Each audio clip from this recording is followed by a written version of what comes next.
Hello everybody, welcome to Austin Rusty Bucket. Subscribe to the channel if you're not already and drop a like on this video. I'm trying to hit 100k subscribers on the channel by the end of the year, so your subscription would be much appreciated. Also drop a like, it only takes 1 second and makes a massive difference. So, the Los Angeles Clippers have not been very good to open this year. Their record, I believe, is 2-4. Last I checked, Kawhi Leonard has played 2 games, and in those 2 games he's played 20 minutes per game and had to rest a ton.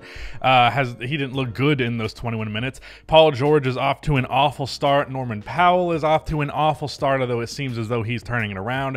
John Wall has been cool, but the overall product of the Clippers, which has been extremely hyped going into this year by me, by other people, especially my good friend Alex Hoops, they've been very bad. So I decided, relative to expectations. So I wanted to talk about the game that they played against the Pelicans last night. I took some notes. This is what I'm going to be doing from now on. Actual physical notes is like way better for my brain than typing it in a notes app for some reason. So I'm just going to kind of go down the list here. This is kind of in chronological order of what happened in the game, but not specifically. Also going to throw some clips in there. So the first thing right now, one of the biggest issues I think with the Clippers is the fact that their turnover situation is bad. They have the most turnovers in the league, and up until this Pelicans game where their turnovers were better, they averaged like 4 more than the second worst team turnover wise. And the thing about that is that you can afford to be a high turnover team if you are a low or a high pace team. Like a lot of the teams in the league that are high in turnovers are also teams that are running and gunning. But the Clippers have the second worst pace in all of basketball, which is fine. You can win as a slow paced team, but you cannot win as a slow paced team that doesn't take care of the ball.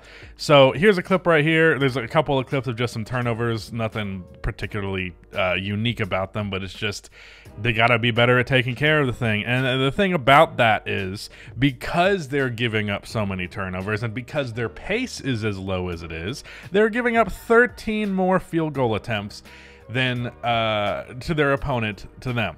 And even if you play good defense, which their defense has been fine, I believe, in this game it appeared a little rough in the interior, and we'll talk about that in a second. But in regards to playing good defense, even if you do play good defense, but your opponent is getting that many more shots than you, it's going to be a problem, because the idea of playing slow pace is you're generally going to bring your opponent down to that pace with you.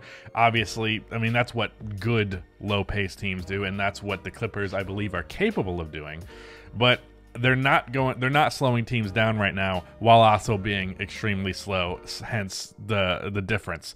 Other thing worthy of note, Norman Powell, obviously Kawhi Leonard's out. So with Paul George, obviously that's your first option. And then after that, it's either Norman Powell or Marcus Morris. And personally to me, I think Norman Powell is a better and more natural scorer. I think Marcus Morris is really a black hole on offense. And like, yeah, he can get you 20 points, but he's going to do it in a way that stagnates the entire offense and isn't crazy efficient and overall isn't entirely worth it.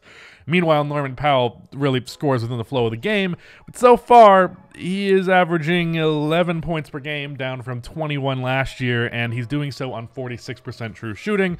This is something that I expect to figure itself out, because he was really good this game. He was easily the best scorer for them. He had I believe he had 18, which tragically was the most points that anyone in the Clippers scored, because I think Marcus had 12 and Paul George had 14 on 26% shooting. We'll talk about Paul George's struggles in a second here, but you'd hope Norman Powell would step up. That hasn't happened, but he was good in this game, and he was good in the OKC game, according to the commentary anyway. If that's actually false, I just heard the commentator say that he had 20 on good efficiency in the OKC game. Him turning it around, that will definitely help. And overall, looking at their offensive situation, it's really more correlated to the fact that so many players on their team are like super duper inconsistent.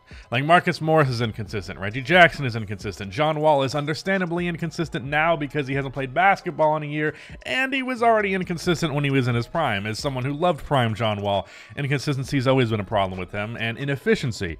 Paul George, he's someone who takes a lot of tough jump shots, and those tough jump shots have not been going in. And if that's the case, then his offense is not going. He was 5 for 19 in this game. He is shooting horribly overall on the season, averaging not as many points as you would like, and you want him to be the guy that steps up in the absence of Kawhi Leonard. Absolutely has not been the case. That said, we can talk about some positive things. I do think they did a pretty good job defending Zion, or at least keeping him from really dominating inside the paint, in spite of the fact that overall I think their paint defense was not fantastic. It really seemed to be more Valanciunas who took advantage of that later in the game. But interior defense, back to be a negative thing, they don't have a backup 5 anymore. So their lineups are, if Zubats is not in the game, Marcus Morris or Nicholas Batum are playing small ball center. And that's fine in spurts, especially if teams are also running small, but it's definitely not ideal, especially against a team like the Pelicans, who have Jackson Hayes, who, here's a clip right here of him getting a dunk off of just terrible interior defense because no one was there. They have you know, they have Valanciunas and Zion, obviously. Brandon Ingram's good at getting to the rim. CJ McCollum's not bad at it. Like, if you're not going to protect the basket, you're going to give up a lot of points to any team, but especially this Pelicans team. And that was a huge factor here as well. Losing Isaiah Hartenstein, a little bit bigger of a deal than I think a lot of people gave it credit for. Shout out to Nicholas Henkel, because that's a huge take of his, which I didn't really agree with.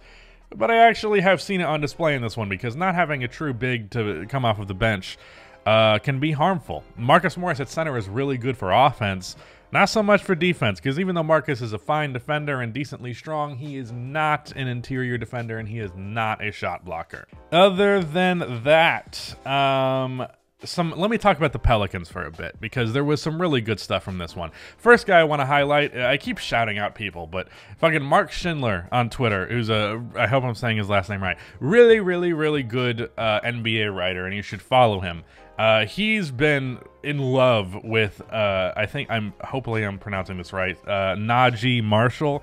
I've known that he's been pretty good for the Pelicans, but this is only the second Pelicans game that I've watched this year, and he looks like another role player that the Pelicans just happened to stumble upon. Obviously, they had that with Jose Alvarado, and it seems like it's happening once more, because he has been really good for them. He's averaging 10 points, playing really good defense, and shooting 37% from 3 on the season.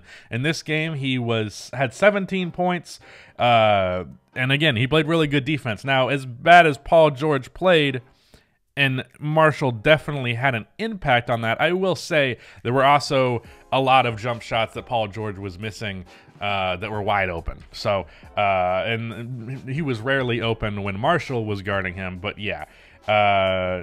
Another thing I want to talk about with the Pelicans is Zion, and in particular his playmaking. While the Clippers did a decent job of keeping him out of the paint and keeping him from dominating inside, they did not so much stop him in the playmaking department. The way that they stopped him from scoring was by double teaming him all the time. And he read those double teams really, really, really well. Here's an example of Nicholas Batum brings help, and I'd say overcommits to Zion, because someone else closer to him should have been the one to bring help, not Nicholas Batum. And you're not really supposed to help off of one pass away, but you could argue, being that it's a damn near cross-court pass, it's a little bit harder of one for Zion to read, but he's a good playmaker, and he makes that happen. And that's a great example of him being able to leverage his scoring gravity. When people talk about scoring gravity, they're always talking about Stephen Curry, obviously, because he's the best example of it, but gravity goes beyond just shooting. If you're just fucking dominant to the point where teams are scared to not double team you, or they're scared to give you a one-on-one matchup, that leads to wide open opportunities for really good shooters. And that happened a couple of times in this game. That Hayes dunk that I showed you earlier, they were worried about Zion, completely left a 7-footer who's super athletic just wide open under the rim. So that's really, I think, the area where Zion will become super duper deadly. I think there's a world where he averages like 6 assists per game, because I think he had like 6 or 7 in this one, because there's just so much defense over committing to him. If he can read those double teams right, if he can keep his head on a swivel and not crack under the pressure of multiple defenders, which I don't think he will, because he's been dealing with that his entire life, I think that's going to result in a lot of easy offense for a lot of players. Another thing about the Clippers, and I kind of highlighted this before, Reggie Jackson was really good in the third quarter, and that's really the only thing that staved off an otherwise huge run from the Pelicans. I have very little to say about the fourth quarter in this game, because the Pelicans just caught fire and put it away. But as good as he was, he had like 9 points in like 3 minutes. At the same time, They rely way too much on Reggie to have this type of game. Not just Reggie, but anybody. They're consistently relying on these super duper inconsistent players to just have a game and save them. Like, their offense is not as reliable as you would like it to be. Now, obviously, Kawhi Leonard's return is going to mitigate that significantly, but it's a concern, and I am a little worried about the Clippers. That said, for my overall conclusion, as I do with pretty much any contender that's struggling to open the year, they'll be fine. Anyways, that is it. Goodbye.